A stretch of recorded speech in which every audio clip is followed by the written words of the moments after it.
Hello student, SBN college of education में आपकी online class में आपका स्वागत है। आज हम डीएलईडी फर्स्ट ईयर का सब्जेक्ट शिक्षा के उद्देश्य ज्ञान एवं पाठ्यक्रम के बारे में चर्चा करेंगे, जिसमें आपका पहले का कुछ हमने कार्य करवाया है, उससे आगे हम क्लासें प्रारंभ कर रहे हैं। और उस क्लास में आपको पहले हमने शिक्षा के बारे में यानी शिक्षा के उद्देश्य और ज्ञान की परिभाषा और इनके बारे में हमने चर्चा कर ली थी आपकी ऑफलाइन क्लासों में। आज हम ऑनलाइन क्लासों में चर्चा कर रहे हैं। तो ऑनलाइन क्लासों में जहाँ तक आपका सिलेबस हो चुका था, उस सिलेबस से आगे हम कार्य संचालित कर रहे हैं।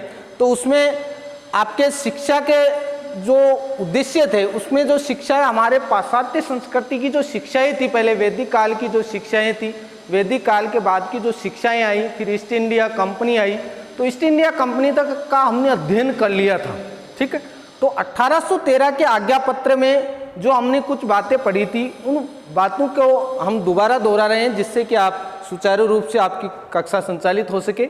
तो उसमें हमने आपको बताया था कि 1813 का एक आज्ञा पत्र आया था, एक विवरण पत्र आया था, और उस विवरण पत्र में ईस्ट इंडिया कंपनी ने यह बताया था कि हमारे यहाँ व्यापार है, वो व्यापार का विस्तार कैसे हो, उस व्यापार के लिए हमें क्या चाहिए। तो इसके लिए हमारे माध्यम क्या होना चाहिए? अंग्रेजी। क्यों? क्योंकि बिना व्यापार, बिना एजुकेशन से, बिना शिक्षा से हम कभी भी व्यापार नहीं कर सकते, न यहाँ के साम्राज्यवाद या यहाँ की राजनीतिक प्रवृत्तियों को जान सकते हैं। ठीक, तो प्रशासन के आधार पर, कर्मचारियों के आधार पर, इन सब को आधार मानकर 1813 के आज्ञा पत्र में रहा कि शिक्षा हो, और वो शिक्षा कैसी हो? अंग्रेजी में हो। ठीक है, तो इस प्रकार का विवरण हमने अध्ययन कर चुके थे। तो उस अध्ययन में यह आया था कि कुछ लोगों में विवाद हो गया था, पाश्चात्य और पाश्चात्य विवाद, यानी इनके मध्य, दोनों के मध्य विवाद हो गया था। वो विवाद चल रहा था कि 1 लाख रुपए स्वीकृत भी कंपनी ने किए थे कार्य को संचालित करने के लिए, एजुकेशन के लिए। लेकिन उसमें पाश्चात्य संस्कृति के जो लोग थे, जो जिनमें भारतीय भी थे, कुछ अंग्रेज भी थे, क्योंकि कुछ अंग्रेज ऐसे भी थे जो भारतीयों की शिक्षा को प्रभावी बनाना चाहते थे। ठीक है, लेकिन कुछ पाश्चात्यवादी चाहते थे कि नहीं, अंग्रेजी शिक्षा विश्व के राष्ट्रों की शिक्षा है, तो इसका प्रभाव ज़्यादा। ईसाई मिशनरियों का प्रचार करवाने का कार्य संचालित किया, लेकिन इन दोनों के मध्य विवाद हो गया।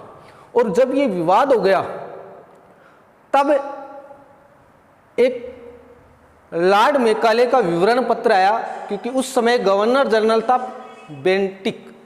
बेंटिक ने लॉर्ड मैकाले को संचालित करवाया, क्योंकि वो क्या था, वो बार काउंसलिंग कानून का क्या था? सदस्य था।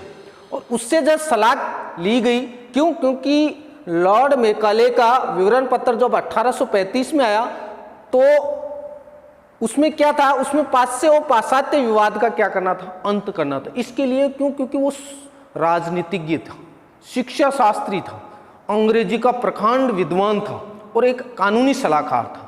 तो जब उससे सलाह ली गई, उसको ये कार्य सौंपा गया कि किस प्रकार ये विवाद खत्म हो, किस प्रकार हम अपना व्यापार भी कर सकते हैं और विद्यालयों में शिक्षा भी प्रारंभ कर सकते हैं। तो इस प्रकार की पद्धति सामने आई, और जब इस प्रकार की पद्धति उनके सामने आई, तो लॉर्ड मैकाले को ये कहा गया कि आपको किसी भी प्रकार से यहाँ एजुकेशन प्रारंभ करना है।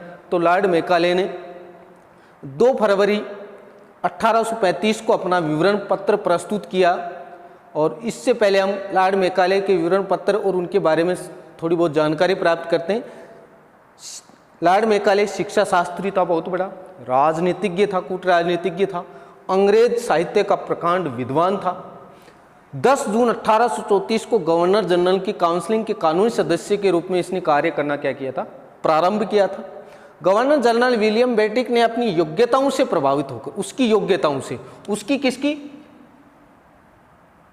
उसकी योग्यता, यानी उसकी किसकी योग्यता? लॉर्ड मैकाले की योग्यता। लॉर्ड मैकाले की योग्यता से प्रभावित होकर लोक सेवा समिति का सभापति नियुक्त किया। उसे क्या किया? सभापति नियुक्त किया। और उसे कहा कि 1813 का आज्ञा पत्र था, क्या था? आज्ञा पत्र। उस आज्ञा पत्र में जो 1 लाख धनराशि का वे करने हेतु कानूनी सलाह देने का महत्वपूर्ण कार्य सौंपा। क्योंकि 1813 के आज्ञा पत्र में ये दिया गया था, आपको बताया था पूर्व में, कि 1 लाख रुपए उस समय एक राशि, एक मुश्त राशि देने के लिए, सालाना राशि देने के लिए कहा था कि विद्यालयों पर खर्च किया जाए। लेकिन ये किस पर किया जाए, किन पर कितना किया जाए, भारतीय साहित्य पर कितना किया जाए, भारतीय विद्यालयों पर कितना किया जाए, भारतीय भाषा या जो वैज्ञानिक पद्धति है उन पर कितना किया जाए, ये सारी पद्धति वहाँ नियुक्त थी। तो लेकिन इनका मुख्य कारण था कि ये किया किस पर जाए, इसलिए पाश्चात्य और पाश्चात्यों में के मध्य क्या हुआ था, विवाद हुआ था। ठीक है, इसलिए इस 1 लाख धनराशि का व्यय करने हेतु कानूनी सलाह देने का क्या किया गया, उसको महत्वपूर्ण कार्य दिया गया। 2 फरवरी 1835 को मेकाले ने क्या किया, अपना विवरण पत्र प्रस्तुत किया। कब किया, 2 फरवरी 1835 को मेकाले ने अपना विवरण पत्र प्रस्तुत किया।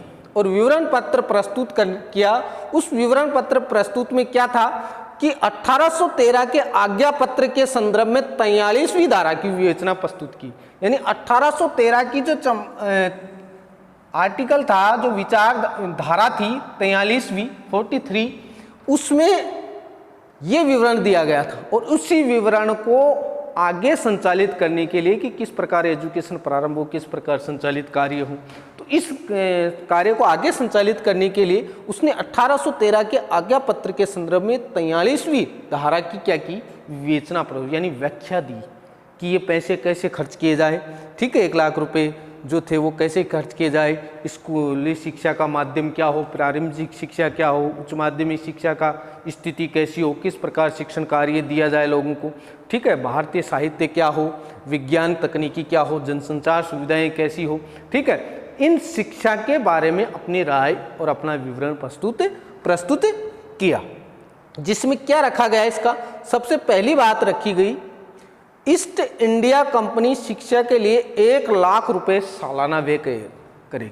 यानी उसने स्पष्ट क्या कर दिया कि 1 लाख रुपए ईस्ट इंडिया कंपनी यानी सरकार देगी। क्योंकि उस समय तक क्या स्थिति हो गई थी कि सरकार का ज़्यादातर प्रशासनिक और राजनीतिक क्षेत्र में अपना अधिकार हो गया था, ज़्यादातर भू क्षेत्र पर उनका अधिकार हो गया था, कानून उनका संचालित हो गया था। तो शिक्षा में भी वो अपना प्रभाव जमाना चाहती थी, और शिक्षा में प्रभाव जमाना क्यों चाहती थी, क्योंकि एक तो उनका आपको पहले बता चुके हैं, क्योंकि पहले तो व्यापार था उनका। ठीक है, और व्यापार करने के लिए क्या चाहिए, उनको कारीगर चाहिए, काम करने वाले चाहिए। काम करने वाले चाहिए तो उनको उनकी भाषा समझ में आनी चाहिए। ठीक है, उनका लेन देन किस प्रकार का व्यापार नीति होनी चाहिए, उनके बारे में उसको समझ होनी चाहिए। कर्मचारी होनी चाहिए उनके पास। ठीक है, और कारखानों में काम करने वाले उच्च वर्ग के लोग भी उनको आवश्यकता हो गई। तो इसके लिए उनको ये शिक्षा जरूरी थी। तो उनका इसमें स्वार्थ क्या था, स्वयं का स्वार्थ था। क्योंकि साम्राज्यवाद की नीति और साम्राज्यवाद की नीति के आधार पर उन भारतीयों को, क्योंकि अंग्रेज क्षेत्र से इंग्लैंड से आदमी लाना बहुत मुश्किल होता था, तो यहाँ भारतीयों को एजुकेशन देके उन्हीं को काम में लिया जाए, इस प्रकार की व्यापारिक नीतियाँ थी उनको। इसलिए उन्होंने क्या किया, ईस्ट इंडिया कंपनी शिक्षा के लिए क्या देगी, स्पष्ट कर दिया उन्होंने कि 1 लाख रुपए व्यय करेगी, करनी तो बाध्य है। यानी 1 लाख रुपए करने के लिए वो क्या है, बाध्य है, करेगी 1 लाख रुपए तो सालाना। परंतु वो किस पर करेगी और क्यों करेगी, परंतु इस धनराशि को किस आधार पर वे करेगी, ये उसकी स्वेच्छा पर निर्भर है। यानी कंपनी किस पर खर्च करेगी, यानी अंग्रेजी साहित्य पर करेगी, भारतीय साहित्य पर करेगी, या विज्ञान पर करेगी, या प्रारंभिक विद्यालयों पर करेगी, या उच्च माध्यमिक विद्यालयों पर करेगी, ये उसकी स्वेच्छा पर निर्भर था, कंपनी की स्वेच्छा पर निर्भर था। इसलिए उन्होंने क्या किया, दूसरा उन्होंने क्या बताया, साहित्य पर तात्पर्य अरबी संस्कृत से नहीं, उसमें अंग्रेजी साहित्य शामिल होगा। यानी साहित्य क्या है, साहित्य का तात्पर्य क्या है। साहित्य जो हमने 3 विवाद बताए थे, उसमें इससे पूर्व हमने जो ऑफलाइन क्लास में पढ़ा था कि जो मेकाले की शिक्षा नीति जो 1813 का आज्ञा पत्र था, उसमें ये बताया था कि विद्वान जो हैं, विद्वानों के बारे में, साहित्य के बारे में और 1 लाख रुपए के बारे में, तो उसमें जो विवाद हुआ तो उस साहित्य को स्पष्ट कर दिया कि साहित्य क्या है और साहित्य किसको माना है। ठीक है, कि भारतीय में जो संस्कृत अरबी भाषा का साहित्य है वो साहित्य पर खर्च होगा, या वो साहित्य हमारा है उस पर मान्य किया जाएगा, या अंग्रेजी साहित्य पर। तो इन्होंने स्पष्ट क्या कर दिया, साहित्य पर। यानी साहित्य का तात्पर्य क्या कर दिया, अरबी और संस्कृत से नहीं है। यानी अरबी, बाइबल, रामायण, इनसे कोई मतलब नहीं है। इसमें किसमें होगा, अंग्रेजी साहित्य शामिल होगा। कौन सा साहित्य शामिल होगा? अंग्रेजी, क्योंकि विश्व का सबसे बड़ा साहित्य किसने बताया? अंग्रेजी साहित्य। क्यों? क्योंकि अपना सबसे अच्छा उन्होंने सबसे ज़्यादा बताया, और इसके बारे में उन्होंने आगे बताया भी है कि यूरोप की एक अलमारी के एक कोने के समान हमारा साहित्य है, ये उसने टिप्पणी दी थी। तो इसी आधार पर उन्होंने कहा कि साहित्य, अंग्रेजी साहित्य क्या होगा? उसका मुख्य होगा, यानी साहित्य में सबसे ज़्यादा अंग्रेजी साहित्य शामिल होगा। उसके बाद उन्होंने क्या बताया? भारतीय विद्वान उच्च ज्ञान हो, यानी भारतीय विद्वानों को, उच्च वर्ग को ही उच्च ज्ञान दिया जाए, यानी जो ऊंचे वर्ग के हों, ठीक है, जो राजभक्त हैं, जो क्या हैं? राजभक्त, यानी राजघराने के हैं, जो राजघराने के हैं उन्हीं को क्या दिया जाएगा? एजुकेशन दिया जाएगा। उच्च वर्ग को ही एजुकेशन दिया जाएगा, न कि निम्न वर्ग को एजुकेशन दिया जाएगा। यानी गरीब तबके के या दुर्बल वर्गों के बच्चों को एजुकेशन प्राप्त नहीं होगा। किसको होगा? केवल उच्च ज्ञान होगा, और वो भी किसको होगा? भारतीय विद्वानों को, जो बड़ा ऊंचा ज्ञान। ठीक है। उसके बाद नंबर 4 है, पाश्चात्यवादियों ने अंग्रेज विद्वानों का जोरदार खंडन करते हुए पाश्चात्यकरण की पुष्टि की। पाश्चात्यकरण की पुष्टि की, यानी पाश्चात्यवादियों ने अंग्रेज विद्वानों का जोरदार क्या किया? खंडन किया, उसका विरोध किया कि ऐसी क्या स्थिति है। क्योंकि उन्होंने ये बताया कि जो प्राचीन भारतीय संस्कृति है या प्राचीन जो विद्वान हैं वो विद्वान नहीं है। ठीक है, इसके बारे में उसने बहुत बड़ा खंडन कर दिया कि वो इतने बड़े विद्वान नहीं। विद्वान कौन से हैं? जो इंग्लैंड में रहते हैं, इंग्लैंड के जो बेटिक हैं, मॉर्सन हैं, जो जेम्स विलियम बेटिक हैं, इसके अलावा मेकर्स हैं, इस प्रकार के ही वही विद्वान हैं, जबकि भारत में ऐसा कोई विद्वान नहीं है। यानी इंग्लैंड के जो लोग हैं, जो उच्च वर्ग के हैं और उच्च ज्ञान प्राप्त है, वही अपने आप में क्या है? विद्वान है। बाकी कोई विद्वान नहीं है, भारत में कोई विद्वान नहीं है। उन्हीं को आपको फॉलो करना होगा और उन्हीं को आपको जानना होगा। तो इस तर्क प्रस्तुत किया, और उस तर्क प्रस्तुत में क्या किया कि भारत में प्रचलित क्षेत्रीय भाषा साहित्य वैज्ञानिक दुर्बलता का शिकार है। क्या दिया? भारत में प्रचलित क्षेत्रीय भाषा साहित्य वैज्ञानिक दुर्बलता का शिकार, यानी भारत में जो इस खंडन के रूप में उन्होंने क्या प्रस्तुत किया? इसने प्रस्तुत किया कि भारत में जो प्रचलित भाषा है, भारत में जो हमारी भाषा है, क्षेत्रीय भाषा, स्थानीय भाषा या हमारी राजभाषा जो भी है, और जो साहित्य है, उसमें वैज्ञानिक दुर्बलता पाई जाती है, अंधविश्वास पाया जाता है, क्रूतियाँ पाई जाती है। ठीक है, इस प्रकार की कोई नीति नहीं होती है। ठीक है, क्योंकि उनकी भावनाएं क्या थी? अंग्रेजों की भावना ये थी कि भारत में सबसे ज़्यादा क्या है? नकल है। यानी भारत में अकल कम दौड़ाते हैं, नकल ज़्यादा करते हैं। ये उन्होंने स्पष्ट किया। क्यों? क्योंकि अगर मान लो कोई अंग्रेज पढ़ता है, अंग्रेज किसी कार्य संस्कृति में परिवर्तन करता है, ठीक है, तो वो अपने आप परिवर्तन हो जाएगा भारतीय। ठीक है, अगर जैसे मान लो जींस है, जींस पहनते हैं आज, ये जींस कहाँ से आई? ये पाश्चात्य संस्कृति की देन है। ठीक, तो उसी प्रकार ये अगर इनको पढ़ाएंगे हम, तो उच्च वर्ग जो पढ़ेगा उससे क्या होगा? निम्न वर्ग भी प्रभावित होगा। यानी हम जो कार्य करेंगे उसकी नकल भारतीय करेंगे। तो इसलिए उन्होंने कहा कि क्षेत्रीय भाषा और साहित्य वैज्ञानिक दुर्बलता तो क्या हो जाएगी? नष्ट हो जाएगी। और एक दिन ऐसा आएगा, क्योंकि बेंगलोर में ऐसी स्थिति घटित भी हुई कि बेंगलोर में ऐसी स्थिति कर देंगे, ऐसा एजुकेशन, ऐसा अंग्रेजी शिक्षण ला देंगे कि लोग मूर्ति पूजा करना छोड़ देंगे।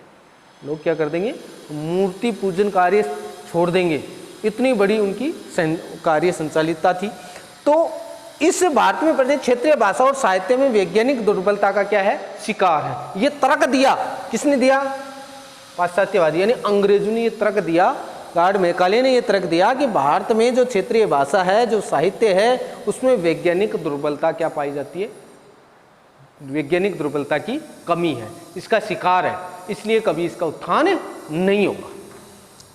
दूसरी बात, उसने दूसरा तर्क क्या दिया? दूसरा तर्क बताया कि इस विवरण पत्र में भारतीय भाषा व साहित्य का घोर अपमान करते हुए बताया कि इस विवरण पत्र में, यानी लॉर्ड मैकाले के 1854 का विवरण पत्र है, 1835 का जो विवरण पत्र है, उसमें भारतीय भाषा व साहित्य का, भारतीय भाषा और साहित्य का घोर अपमान करते हुए बताया। क्या बताया उसने? इतना अपमान किया कि भारतीय साहित्य श्रेष्ठ यूरोपीय, यानी भारतीय साहित्य क्या है? भारतीय साहित्य की इम्पोर्टेंस ही क्या है, भारतीय साहित्य कितना है, उसका घोर विरोध किया, घोर अपमान किया।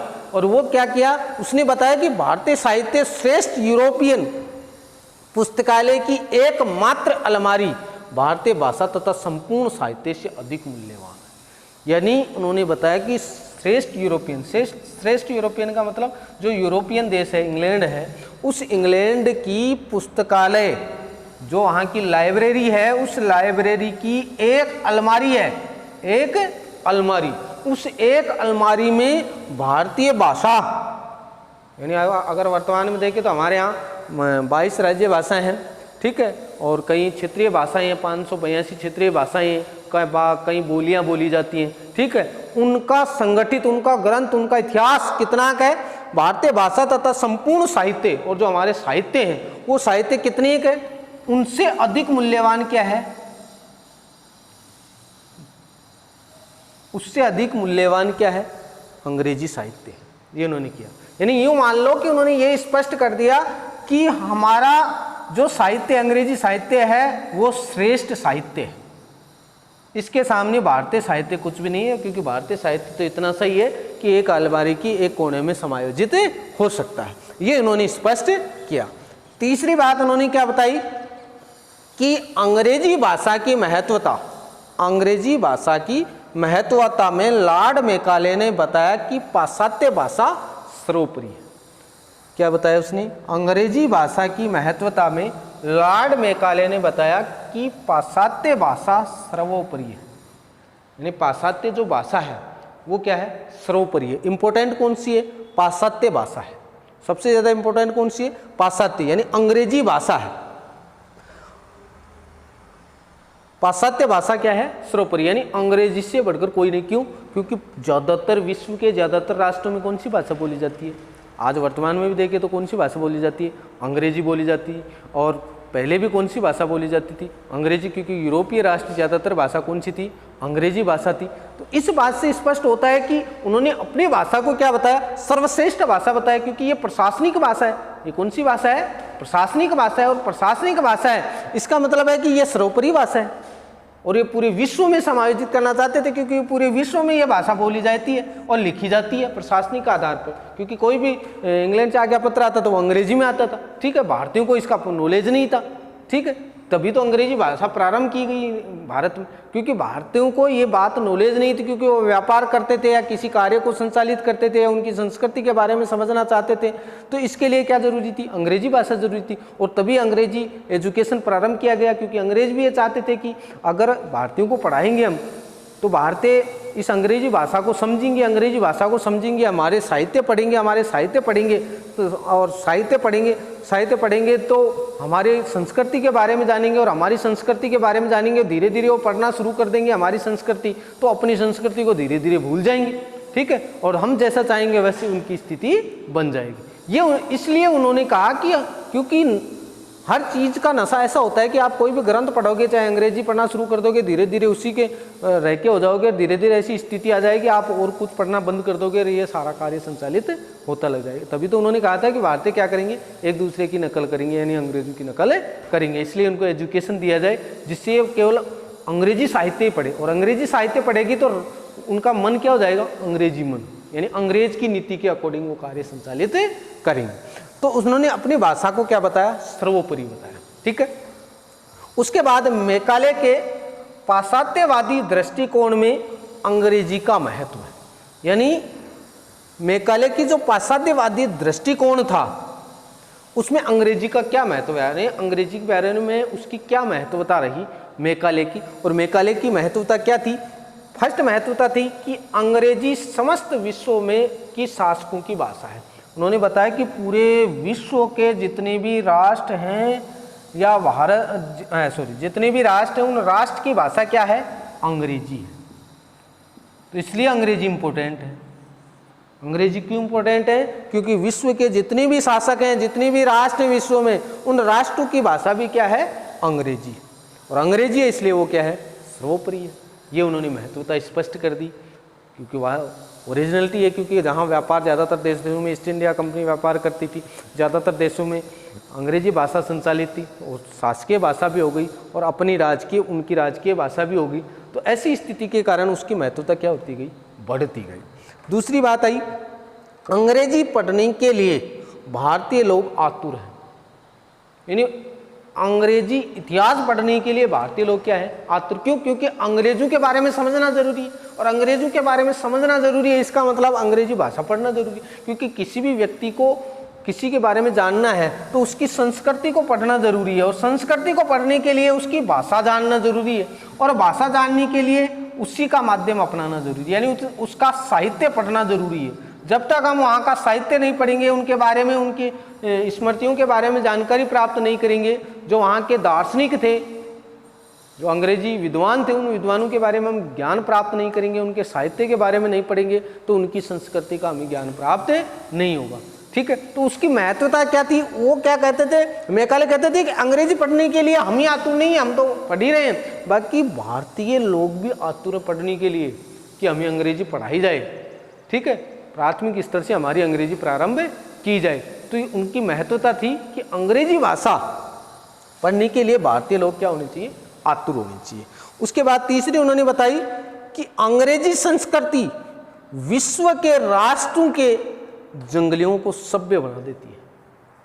दोबारा देखो, अंग्रेजी संस्कृति कैसी संस्कृति है, देखो, अंग्रेजी संस्कृति विश्व के राष्ट्रों के जंगलियों को क्या बना देती है, सभ्य बना देती है।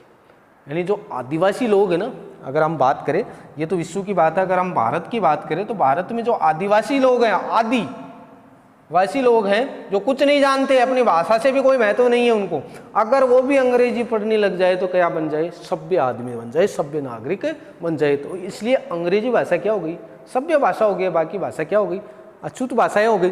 तो इन्होंने बताया कि अंग्रेजी संस्कृति एक ऐसी संस्कृति है जो विश्व के जंगलियों लोगों को भी क्या बना देती है, सभ्य इंसान बना देती है, सभ्य नागरिक बना देती है। इतनी महत्वता बताई उन्होंने अंग्रेजी भाषा की, कि अंग्रेजी भाषा ऐसी है कि इसमें ज़्यादातर जो हैं, जो जंगली हैं, उन जंगलियों को भी क्या बना देती है, सभ्य बना देती है। उसके बाद आता है नंबर 4, अंग्रेजी भाषा भारत में नवीन संस्कृति का उत्थान करेगी। अंग्रेजी भाषा भारत में नवीन संस्कृति का उत्थान करेगी, क्योंकि अंग्रेजी आएगी तो नई संस्कृति जन्म लेंगी। यानी भारतीय संस्कृति, रीति रिवाज, जो लोक देवता हैं, लोक देवियां हैं, ठीक है, जो प्रवृत्तियां हैं, पूजा पाठ है, ये सारी बंद हो जाएगी और नवीन संस्कृति पैदा होगी। क्योंकि ईसाई मिशनरी क्या करेंगे, प्रचार करेंगे। ईसाई मिशनरी प्रचार करेंगे तो स्थिति किस पर पैदा होगी, स्थिति क्या होगी, स्थिति ये होगी कि ईसाई धर्म अपनाना पड़ेगा, और धार्मिक आघात जब पहुंचेगा भारतीयों पर, तो क्योंकि भारतीय लोग धर्म तो परिवर्तन कर लेते हैं, लेकिन एक बीच में एक मुद्दा था, और वो मुद्दा क्या था कि अपनी पिता की जो पैतृक संपत्ति थी उसमें उसका अधिकार नहीं होगा, इसलिए वो धर्म परिवर्तन नहीं करते थे। इसलिए ईसाई मिशनरियों के प्रचार में कमी आई थी, इसलिए उसमें थोड़ा संशोधन भी किया था इन्होंने, ठीक है, जिससे कि उनकी संपत्ति का अधिकार उसको प्राप्त हो सके।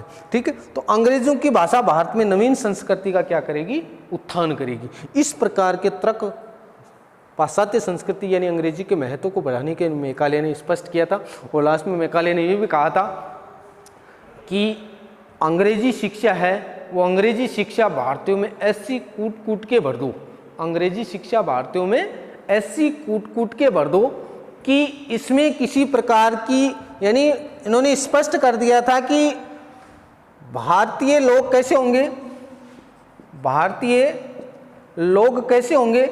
उन्होंने स्पष्ट क्या किया था कि भारत के जो लोग होंगे वो कैसे होंगे, भारतीय लोग होंगे कि रंग रूप,